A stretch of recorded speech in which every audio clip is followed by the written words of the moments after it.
No, they didn't give me any notes. They called me, they checked my availability, they sent me the script. They told me that we were going to reshape the mythology and would I like to come out and play.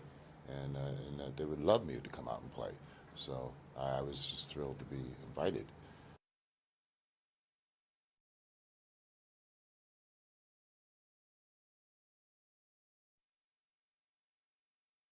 Oh, well, first of all, I don't feel like it would have been a legitimate Final Destination film without him. I mean, you know, the fans love that character, and they love him, and like you know, that's huge for us. You know, it's important. They kind of demanded that. 100%. Yeah. And you know, as from an actor's point of view, Tony's great to work off of because he gives you so much, and that he embodies that character in a way that is really, it's very intimidating. You know, the information is direct and it's true and it's very heavy. And so as you have to take this from someone, especially, you know, he has the presence of someone that's bigger than everybody else on set. And so he delivers in a way that embodies what he looks like. So it's great, man. I mean, when he came on set, it kind of like, everybody was like, oh, okay, right. This is why we're freaked out. Like, this guy talked to us about something and got us freaked.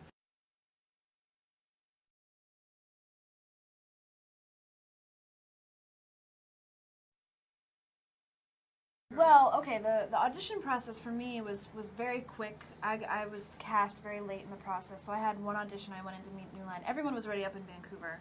And then, like, the next day I flew out for 3 months. But when I got to Vancouver, Steven he took us all separately to dinner and talked to us about our perception of the character and what he's thinking to do, and he talked about the 3D cameras and what that was really going to be like, because he has this girth of knowledge about 3D. You know, he helped develop it on Avatar, and so yeah, it became a very collaborative experience back and forth.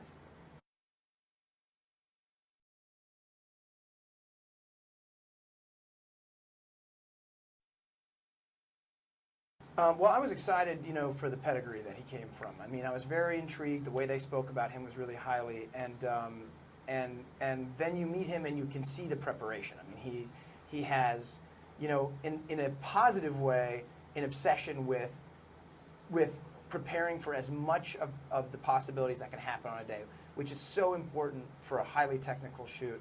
And I think in that way we felt very much in good hands. In working with him as an actor, you know, it's that great fun thing. You know, you take a little bit of time to learn. He had freely admitted, like, this is my first time helming this all myself. I'm still a young actor, so I'm still learning as I go. And we developed a dialogue with each other, and it was something I felt really comfortable with because we worked together almost every day for 3 months.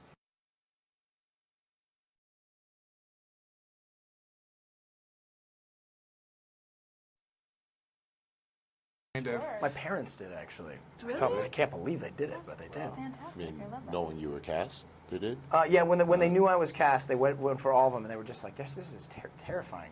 But they did it all You're in one in day. this? Yeah, yeah. I did, but not all in one day. Yeah, I need to take it in small doses. I had seen the first one and I loved it, but then I had to watch the other ones kind of weekly.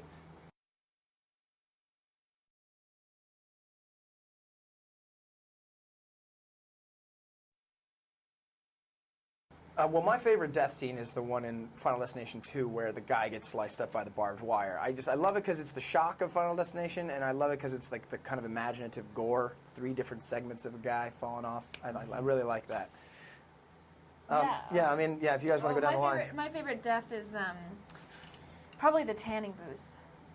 Just because I've never actually been in a tanning booth, but it looks terrifying just in general. So when they had that come out, I was like, oh yeah, nope, never gonna get a tan. It's just awful. And for me, the woman being hit by the bus in the first one, I thought it was so sudden. For me, it was the first time I said, okay, that's Final Destination.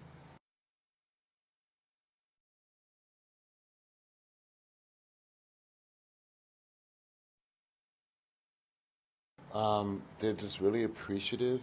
The good thing about working in movies, not just horror anyway, there's a great unifier. So there, you know, all kinds of people watch all kinds of things. So I'm sort of an ambassador, being an African American man. I can like talk to someone who I wouldn't normally speak to, or wouldn't normally speak to me. So that's when I know that art can transcend, and it becomes a good thing.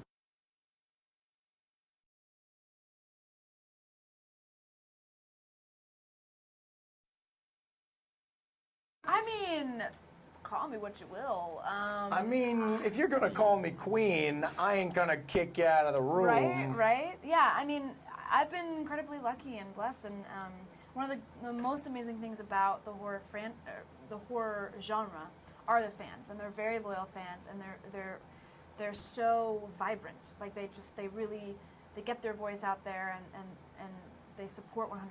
So that's been wonderful. But I am kind of in the beginning of my career, so I hope to, be a queen in another way, not just a scream queen, but be able to do play a queen and to do just the gamut of roles, because that's really ultimately why I became an actress. I didn't become an actress just to be in one genre.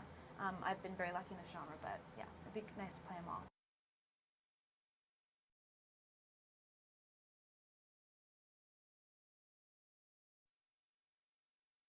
I think it's a good question. I think that, boy, what's great is that you have to go through a lot of emotions.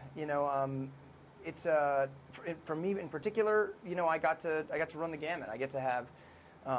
I've done a lot of romantic comedy stuff before. I get to have that here with her in some small scenes where we get to try and hold on to each other and have a that romantic relationship. But I think you learn. I can just speak about this particular film. I learned about the action sequence. I learned about shooting with green screen. Learned about massive sets, and I learned about sustaining energy that you need over an extended period of shooting to match the energy that's necessary to bring it for a movie like Final Destination. So I think that it's a great training, and it inundates you with that stuff.